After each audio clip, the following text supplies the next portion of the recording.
Oh oui, on peut faire ensemble parce que nous avons débuté le lancement de la campagne Octobre Rose cette année, le 14 septembre, avec une formation d'un ruban humain géant en rose et plus de 2000 personnes ont répondu à cette formation de ruban. Et puis, il y a eu de la sensibilisation et on était en rapport avec le musée de la femme sur l'exposition sur les diambars, c'est-à-dire les malades atteints de cancer, leur parcours, leur famille et leurs médecins traitants. Et l'exposition, c'était du 1er au 31 octobre. Et puis, nous avons organisé notre première journée de consultation le 5 octobre, ici au niveau du siège de la Ligue, où 1137 femmes ont été examinées. Et nous avons continué à distribuer les bons de mammographie subventionnés. Et nous sommes allés à Podor et à Dagana, où dans les deux zones, il y a eu plus de 900 personnes qui ont été examinées. Ensuite, nous sommes allés à Touba, où 400 femmes ont été examinées et avec quelques traitements sur des lésions précancéreuses. Parce que chaque fois que nous quittons Dakar, nous ne faisons pas uniquement le cancer du sein, mais nous faisons le dépistage des deux cancers parce qu'on se dit qu'on n'est pas sûr de revenir dans ces endroits-là. Donc, mieux vaut dépister aussi bien le cancer du sein que le cancer du col. Et nous avons une grande consultation qui a été effectuée le 26 octobre où plus de 2100 femmes ont été examinées. Donc, au total, nous avons consulté environ 4514 femmes.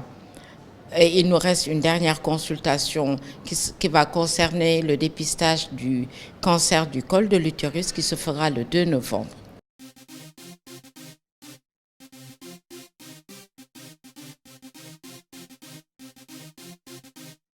Les chiffres sont enflés parce que, en fait, après une campagne, on se rend compte qu'on a beaucoup plus de femmes qui viennent se faire examiner au niveau des structures qui prennent en charge les malades du cancer, parce qu'il y a beaucoup de femmes qui ont été sensibilisées et donc qui fait que le taux du cancer augmente après cette période-là.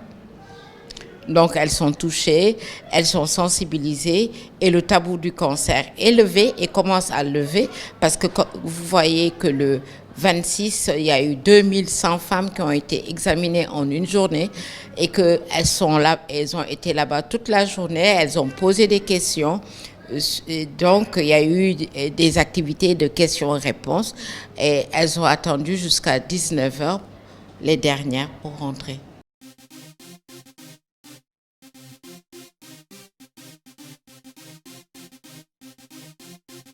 Ah, bien sûr, la LISCA n'a pas d'argent. C'est grâce à nos partenaires que nous pouvons dérouler nos activités. Pour la première journée, c'est un partenaire qui diffère d'un autre partenaire qui a pris les deux régions, les deux villes et la consultation du stade.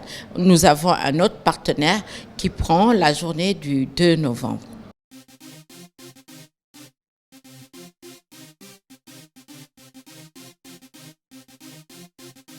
Ah, bien sûr, parce que ça fait partie de notre sensibilisation. On n'a pas eu beaucoup d'études sur la survenue d'autres cancers, mais moi, personnellement, je me suis rendu compte que par rapport au cancer du col de l'utérus, on retrouvait beaucoup de femmes dépigmentées.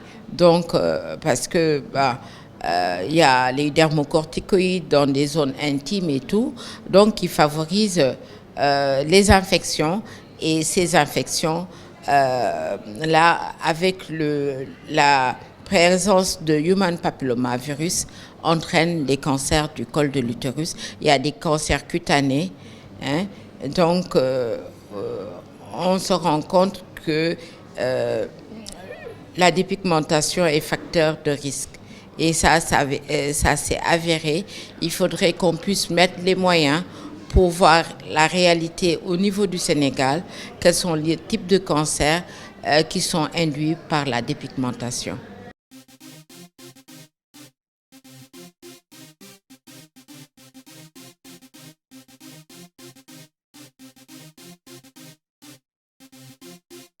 Ah oui, il y a 1% des hommes qui sont atteints par le cancer.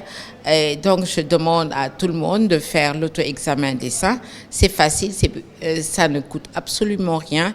Tout le monde peut apprendre à examiner son sein. Les femmes doivent apprendre à connaître leur corps et à voir toute modification qui puisse survenir. Et quand il y aura une modification, elles vont aller en consultation. Donc, toute femme âgée à partir de 25 ans doit pouvoir aller en consultation, ne serait-ce qu'une fois par an, sans qu'il y ait des lésions. Donc, une consultation de dépistage doit se faire normalement chaque année chez toute personne.